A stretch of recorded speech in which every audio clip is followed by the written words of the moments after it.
প্রবলেমটা হচ্ছিল যে সকালবেলা আগে যেমন ট্যাঙ্ক লরির ওরা ভরতো, সারাদিন করেও তেল থাকতো, উদ্বৃত্ত থাকতো, কিন্তু ওরা সারাদিন বিক্রি করে এরকম লাইন দিয়ে বিক্রি করার পরে উদ্বৃত্ত থাকে না। আর আমাদের ইয়ের থেকে ডিপোগুলো থেকে তেল যে ট্যাঙ্ক যে পৌঁছতে টাইম লাগে, সেই জন্য সকালবেলা আর্লি মর্নিংয়ে থাকে না, পরে তো থাকে।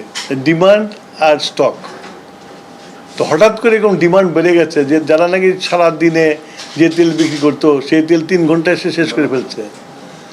তো ন্যাচারাল তেল শেষ হয়ে যাবে। তো হঠাৎ করে মানুষ হুমড়ি খেয়ে পড়ছে পেট্রোল পাম্পে। আমরা তো একটা প্রসেসের পেট্রোল পাম্প চলে, আমরা যেভাবে তেল দিয়ে সেভাবে দেয়, সেই নিয়মের এখন ভেঙে পড়ছে সেই নিয়মটা, যে এত ভিড়, এত তেল ওই পেট্রোল পাম্পে যা দেওয়া হয় প্রতিদিন, সেটা সবসময় যা দেওয়া সেটাই থাকে, কিন্তু গ্রাহক তার বেড়ে গেছে। স্বাভাবিকভাবে তেলের তো লাইন থাকবে, পাবে না, তো স্বাভাবিক, এটা তো অস্বাভাবিক কিছু না। তো আমি গতকালকে বলেছি যে আপনারা শঙ্কা করেন না, আপনার তেল পাবেন। এইভাবে মানে প্রয়োজনের অতিরিক্ত কোনো তেল নিয়েন না, তাহলে আমরা সরবরাহটা রাখতে পারবো।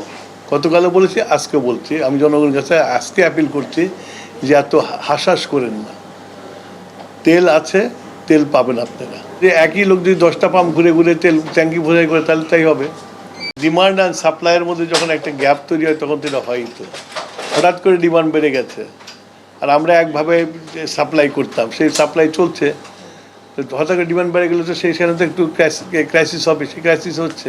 দাম বাড়ে নাই, কারো গাড়ি কি তেলের অভাবে বন্ধ হয়ে গেছে? দৈনিক আজকের বাংলা .net